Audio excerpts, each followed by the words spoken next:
Hello friends, कैसे हैं आप। आशा है आप सब स्वस्थ और खुश होंगे। दोस्तों, आज अहोई अष्टमी है।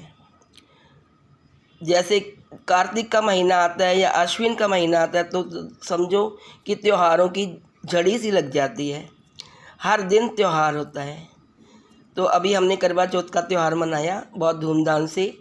सभी सुहागन महिलाओं ने अपने पति की लंबी उम्र की कामना के लिए ये व्रत बड़ी खुशी से, बड़ी प्रसन्नता से मनाया। अब इसके बाद अहोई अष्टमी आज है। अहोई अष्टमी का व्रत संतान के लिए रखा जाता है, संतान की लंबी उम्र के लिए रखा जाता है। अहोई अष्टमी का व्रत इस साल 17 अक्टूबर यानी कि आज सोमवार को है।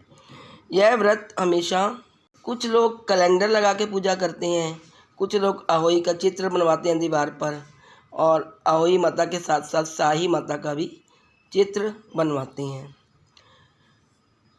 इस दिन माताएं, जैसे मैंने बताया, केवल पुत्रों के लिए नहीं, पुत्रियों के लिए भी लंबी उम्र के लिए, सुख समृद्धि और खुशहाल जीवन के लिए निर्जला व्रत रखती हैं। ये व्रत माँ और बच्चों के प्यार को दर्शाता है। इस दिन अहोई माता की पूजा की जाती है। यह व्रत कार्तिक मास की कृष्ण पक्ष की अष्टमी तिथि को मनाया जाता है। दिवाली से 8 दिन पहले आता है, यानी कि दिवाली जिस दिन दिवाली होती है उससे 7 दिन पहले उसी बार को यह व्रत होता है। तो ये जो अहोई अष्टमी का व्रत है, ये महिलाएं बहुत निर्जला व्रत रखती हैं अपनी संतान की मनोकामना पूर्ण करने के लिए और अपनी संतान के स्वस्थ रहने के लिए, लंबी उम्र के लिए और बुद्धिमत्ता संतान के लिए ये व्रत किया जाता है। दोस्तों, इस त्यौहार को ज़्यादातर उत्तर भारत में ही मनाया जाता है। अब अहोई अष्टमी व्रत के कुछ नियम हैं दोस्तों, उनके बारे में हम जानते हैं।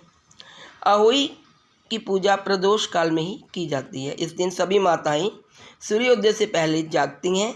उसके बाद स्नान आदि से फ्री होकर अहोई माता की पूजा करती हैं। पूजा के लिए अहोई देवी माँ की 8 कोने वाली तस्वीर पूजा स्थल पर रखनी है। माँ अहोई की तस्वीर के साथ वहाँ स्याही की तस्वीर भी होनी चाहिए, साहू माता जिसे आप कहते हैं। और पूजा करने से पहले जहाँ आप पूजा करें उसको गंगा जल से स्वच्छ कर लें। इसके बाद इसमें आटे की चौकोर रंगोली बनाएं। माँ की तस्वीर के पास एक कलश भी रखें। कलश का किनारा हल्दी से रंगा होना चाहिए और ये ध्रुव घास से भरा हो। इसके बाद किसी बुजुर्ग महिला के मुख से अहोई माता की कथा सुने, फिर माता को खीर एवं पैसा चढ़ाएं। चंद्रोदय के पश्चात महिलाएं चंद्रमा को जल चढ़ाएं, फिर अपना व्रत खोलें। यदि अहोई अष्टमी के दिन ज़रूरतमंद, अनाथ और गरीब और बुजुर्ग लोगों को भोजन कराया जाए तो अहोई माता बहुत प्रसन्न होती। इस दिन महिलाओं को मिट्टी से जुड़े कार्य करने से बचना चाहिए। इस दिन नीले या गहरे रंग के कपड़े बिल्कुल ना पहनें। व्रत विधान के अनुसार किसी भी जीव जंतु को चोट ना पहुंचाएं और ना ही हरे भरे वृक्षों को काटें। दोस्तों, अहोई के व्रत में सबसे पहले इस्तेमाल की हुई पूजा सामग्री का दोबारा इस्तेमाल ना करें। अब अहोई अष्टमी के दिन पूजा कैसे करें, आइए जानते हैं। अहोई अष्टमी के दिन दोपहर के समय हाथ में गेहूं के 7 दाने और कुछ दक्षिणा लेकर अहोई की कथा सुने। फिर अहोई माता की आकृति से गेरुआ या लाल रंग से दीवार पर बनाएं। सूर्यास्त के बाद तारे निकलने पर माता के चित्र के सामने जल से भरा कलश, दूध भात, हलवा, पुष्प और दीप प्रज्वलित करें। पहले अहोई माता की रोली और दीप से पूजा करें, उन्हें दूध भात अर्पित करें। फिर हाथ जोड़कर माता से अपनी संतान की दीर्घायु और मंगल कामना की प्रार्थना करें। आप चंद्रमा को अर्घ देकर भोजन ग्रहण करें। अब जानते हैं दोस्तों, अहोई अष्टमी का शुभ मुहूर्त क्या है।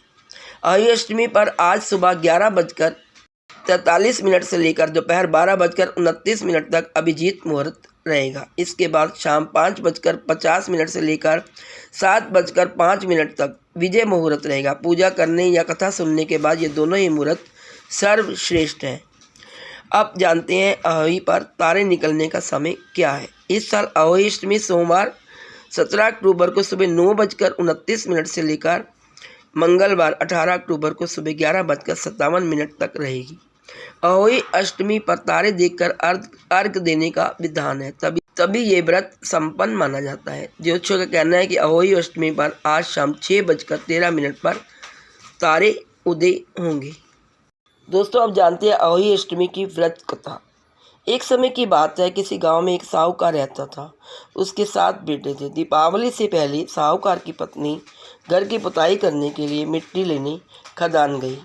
वहाँ वह कुदाल से मिट्टी खोदने लगी। उसी स्थान पर एक शाही अपने बच्चों के साथ रहती थी। अचानक साहूकारनी का कुदाल साई के बच्चे को लग गया, जिससे उस बच्चे की मृत्यु हो गई। साई के बच्चे की मौत का साहूकारनी को बहुत दुख हुआ, परंतु अब वह कर भी क्या सकती थी। वह पश्चाताप करती हुई अपने घर लौट आई और कुछ समय बाद साहूकारनी के एक बेटे की मृत्यु हो गई। इसके बाद लगातार उसके 7 बेटों की मौत हो गई, जिससे वह बहुत दुखी रहने लगी। एक दिन उसने अपनी एक पड़ोसी को शाही के बच्चे की मौत की घटना सुनाई और बताया कि उसने यह पाप जानबूझकर नहीं किया। यह हत्या उससे गलती से हुई थी, जिसके परिणाम स्वरूप उसके 7 बेटों की मृत्यु हो गई। यह बात जब सबको पता चली तो गांव की वृद्ध औरतों ने साहूकार की पत्नी को दिलासा दिया और उन्होंने उसे कहा कि आज जो बात तुमने सबको बताई है, उससे तुम्हारा आधा पाप तो नष्ट ही हो गया है। इसके साथ ही उन्होंने साहूकारनी को अष्टमी के दिन अहोई माता की आराधना करने को कहा। इस प्रकार क्षमा याचना करने से तुम्हारे घर के सारे पाप धुल जाएंगे और कष्ट दूर हो जाएंगे। साहूकार की पत्नी ने उन वृद्धा स्त्रियों की बात मानते हुए कार्तिक मास की कृष्ण पक्ष की अष्टमी को व्रत रखा व विधि पूर्वक पूजा कर क्षमा याचना की। इसी प्रकार उसने प्रतिवर्ष नियमित रूप से इस व्रत का पालन किया, जिसके फलस्वरूप उसे 7 पुत्र रत्नों की फिर से प्राप्ति हुई। दोस्तों, तभी से अहोई व्रत की परंपरा चली आ रही है। जैसे अहोई माता ने उस साहूकारनी की गोद भरी, वैसे ही अहोई माता सभी निसंतान दंपतियों की गोद भरे। तो दोस्तों, ये थी अहोई अष्टमी के बारे में महत्वपूर्ण जानकारी। मेरी तरफ से आप सबको अहोई अष्टमी की हार्दिक शुभकामनाएं। आपका ये व्रत बहुत ही मंगलमय और कल्याणकारी हो। आपकी संतान सुखी रहे, स्वस्थ रहे और खुश रहे। इसी कामना के साथ मैं लेती हूँ आपसे विदा। एक नई वीडियो के साथ फिर आपके सामने प्रस्तुत होती हूँ। यदि आपको मेरी ये वीडियो अच्छी लगे तो please like, share and subscribe. Thank you so much.